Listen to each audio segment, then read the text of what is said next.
y con su espíritu. Lectura del Santo Evangelio según San Mateo. Gloria a ti, Señor.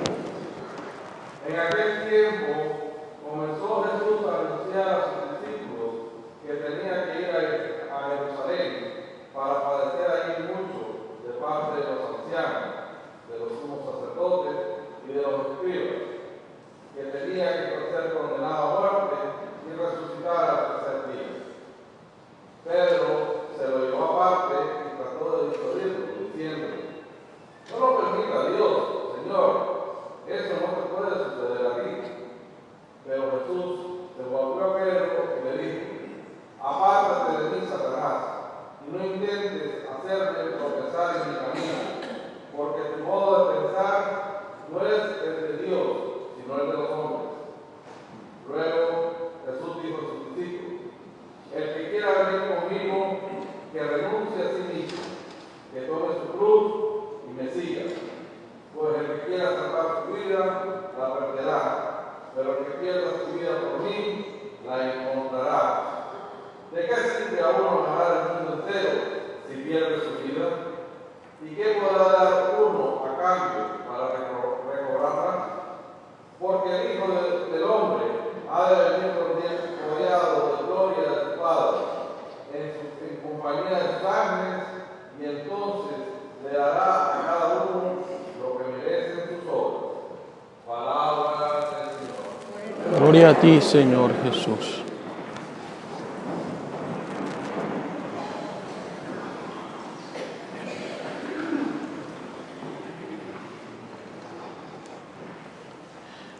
En el mes de julio del año 2005 fui asignado formalmente como vicario parroquial de la parroquia Nuestra Señora de Guadalupe Santa Inés en la ciudad de Omaha, Nebraska. Era un ministerio nuevo para mí, sobre todo porque me tocaba servir a personas de diferentes países, obviamente de los Estados Unidos, pero también de algunos países de Centro y Norteamérica, el caso de El Salvador, Guatemala, Honduras y luego México. Y allí pude trabajar con un ministerio muy bonito, el Movimiento Familiar Cristiano. Pude conocer buenas parejas, buenos matrimonios, buenas familias. Y el encuentro con ellos me enriquecía muchísimo. En una ocasión, me recuerdo que les preguntaba yo a una de estas parejas, a uno de esos matrimonios, cómo se habían conocido, cómo se habían conquistado, cómo habían hecho para casarse. Y me llamó mucho la atención porque la señora me dice: bueno, padre, a mí mi esposo me robó. Y yo dije: ah, caramba, explíqueme cómo es eso que la robó. Entonces ella me decía: lo que pasa es que éramos novios, nos gustábamos, pero mi padre estaba un poco opuesto a la relación. Mi novio siempre tenía dificultad para verme, mi papá lo perseguía cuando lo veía. Lo cierto es que era algo casi que imposible poder ser novios. Un día él se cansó de la situación y me dijo: si realmente nos queremos y que vamos a hacer vida juntos, entonces tenemos que irnos de la casa. Voy a venir a buscarte. Y entonces llegó, yo me preparé y en el día pautado él me vino a buscar y nos fuimos. Y entonces yo le dije: señora, discúlpeme, eso no es ningún robo. Eso es complicidad. Él fue el autor material y usted el autor intelectual. Porque usted entonces sabía cuándo iba él, usted hizo su maleta y usted lo esperó en la puerta y se montó solita en el carro. Así que no hay robo alguno. Lo interesante de esto es que en realidad los hombres tienen una manera de seducir a las mujeres y las mujeres también, tal vez de una manera más discreta y astuta, seducir a los hombres. Esto es parte del amor matrimonial, de ese don que Dios le concede a todo ser humano de amar y ser amado. La primera lectura de hoy, tomada del profeta Jeremías, nos dice: me sedujiste, Señor, y me dejé seducir. Fuiste más fuerte que yo y me venciste. Nuestra relación con Dios es una relación filial, somos hijos de Dios, pero es una relación basada sobre todo en el amor. Porque Dios nos crea en su amor y en su bondad. Por lo tanto, cuando el Señor nos llama a su servicio, nos enamora, nos cautiva, nos conquista. Así como pasa entre hombres y mujeres que buscan con pequeños detalles conquistarse, enamorarse. Es increíble cómo una persona que tal vez meses o años antes no existía, ahora llega a ser tan importante y prácticamente la vida del enamorado o la enamorada gira en torno al otro. El Señor también, cuando viene a nuestro encuentro, nos cautiva, nos enamora. Pero Jeremías reconoce que Dios vence porque se deja cautivar por Él. Sin embargo, la misión que Jeremías lleva a cabo, la de ser profeta, no es nada fácil. Él tiene que sufrir persecución, burlas, golpes, indiferencia, rechazo, diferentes tipos de cosas.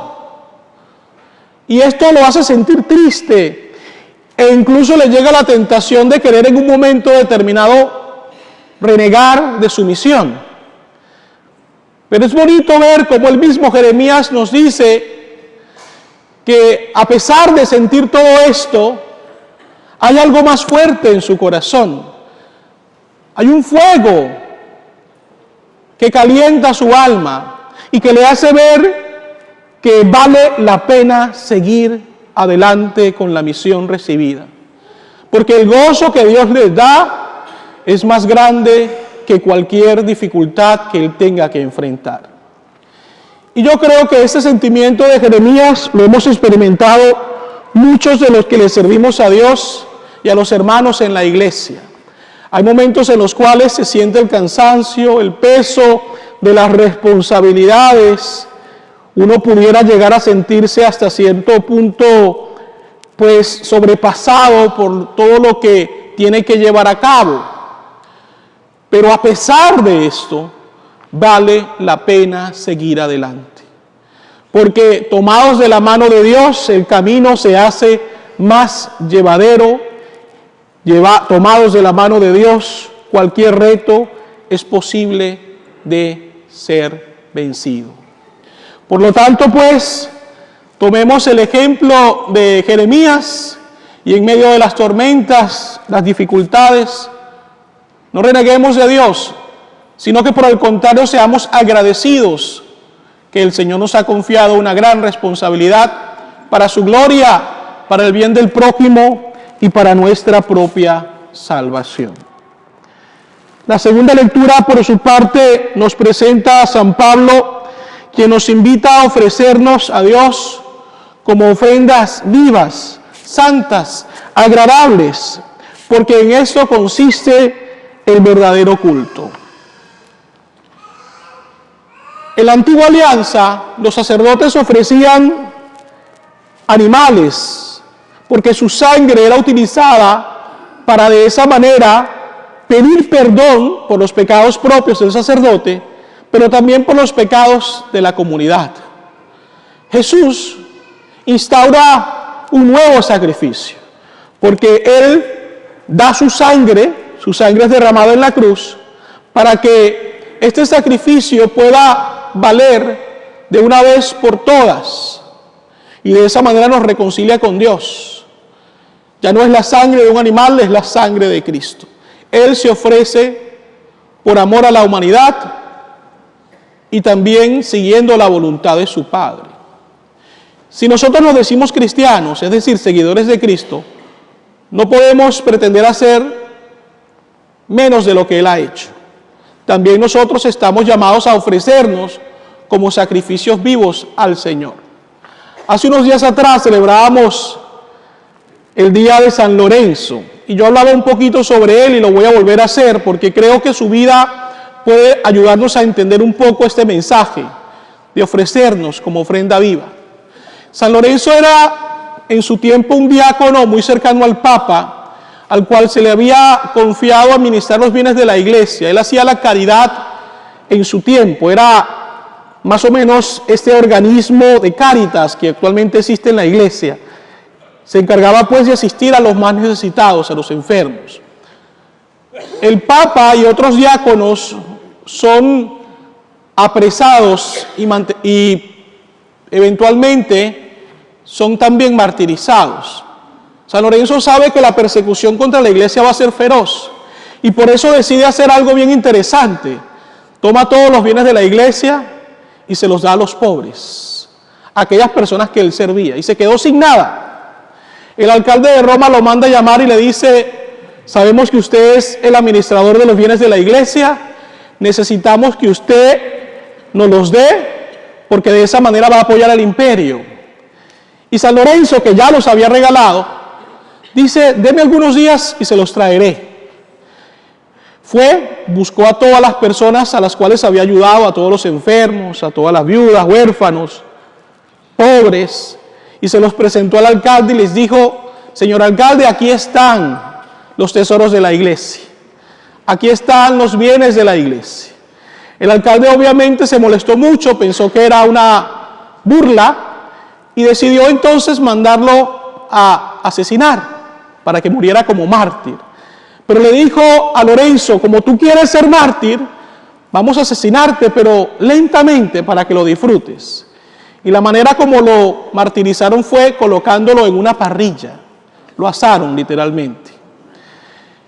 Lo interesante, entre otras cosas, es que San Lorenzo, cuando lo habían asado de un lado, le dijo a su verdugo: ya me asé bastante de este lado, voltéame para asarme del otro. Esto San Lorenzo no lo hacía realmente por ser un masoquista y disfrutaba el dolor. Lo hacía porque su entrega era un testimonio de amor, de fe y de esperanza. Después de su muerte, fueron muchos los oficiales de Roma que se convirtieron al cristianismo. Es interesante ver cómo la convicción de un hombre es capaz de generar conversión y semilla para nuevos cristianos. Cuando estaba por morir, San Lorenzo hizo una oración pidiendo por la conversión de Roma, por la propagación del evangelio en el mundo. Después suspiró y dijo: ya pueden comer, y murió. Cuando nosotros vemos testimonios como el de Jesús, como el de San Lorenzo y tantos otros cristianos que mueren anónimamente en el mundo, nosotros tenemos que reconocer que un camino a la santidad es precisamente el ofrecimiento de los sacrificios, de los dolores, ofrecernos como ofrendas vivas.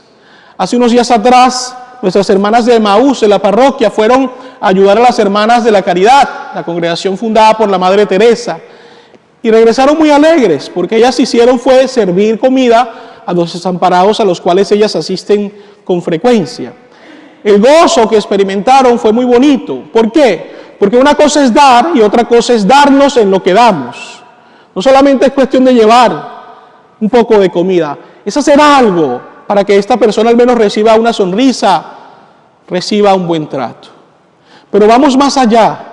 El ofrecimiento también es el ofrecimiento de los dolores y los padecimientos.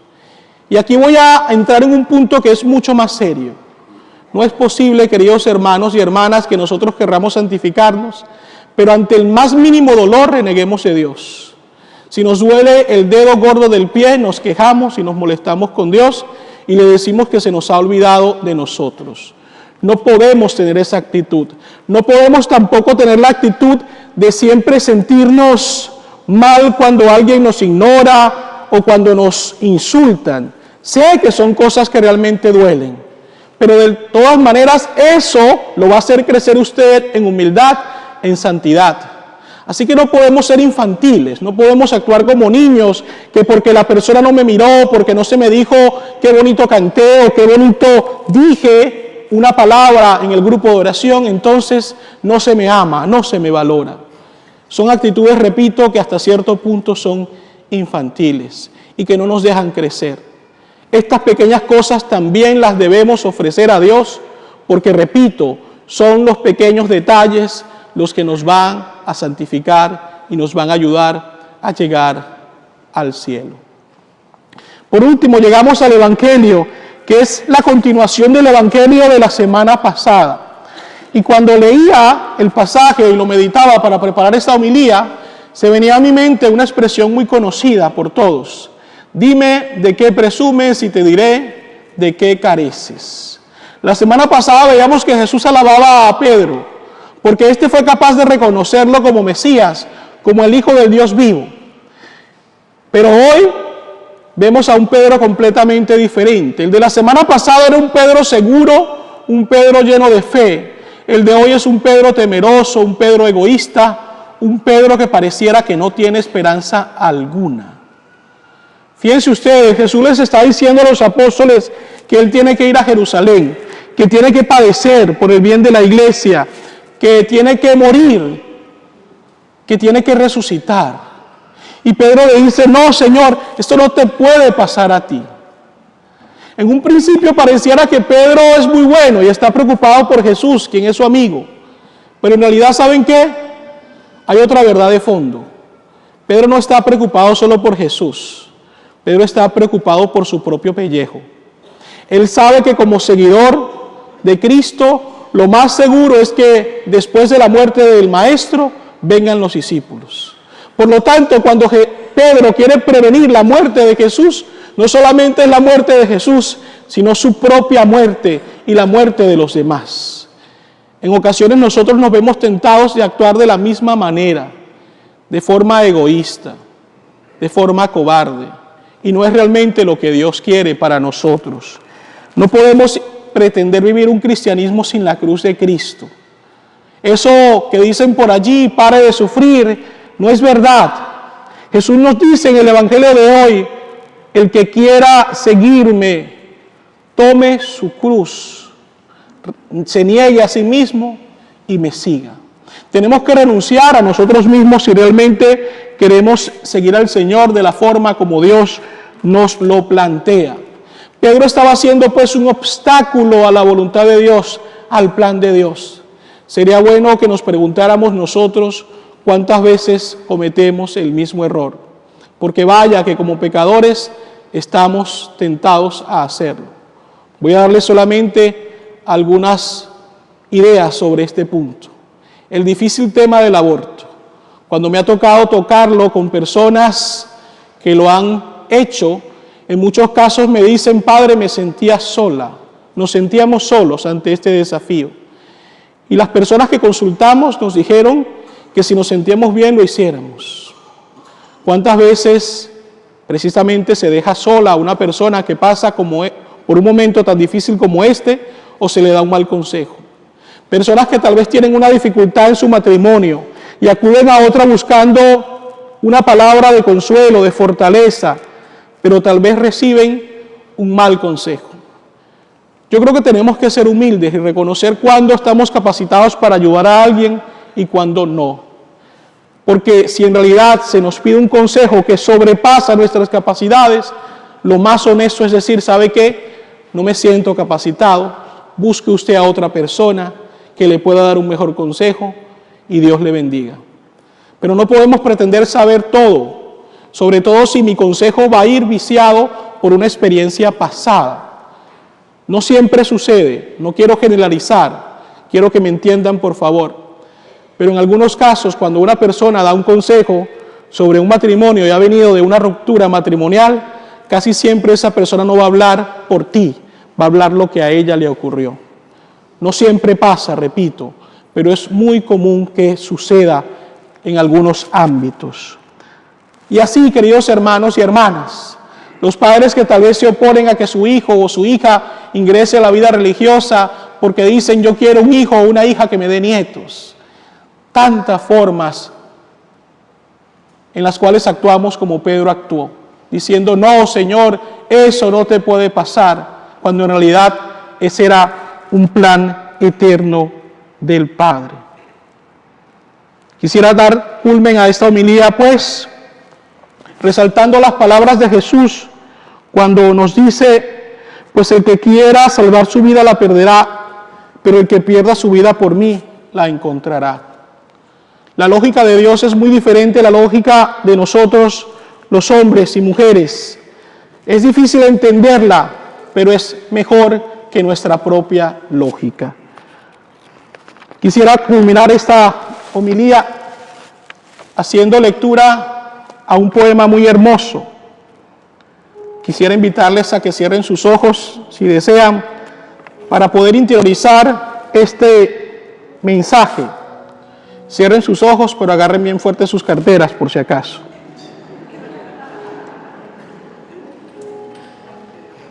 que nosotros podamos llevar a nuestro corazón ese mensaje que nuestros hermanos Diego Velázquez y Gabriela Mistral nos comparten. En esa tarde, Cristo del Calvario, vine a rogarte por mi carne enferma, pero al verte mis ojos van y vienen, de tu cuerpo a mi cuerpo con vergüenza. ¿Cómo quejarme de mis pies cansados cuando veo los tuyos destrozados?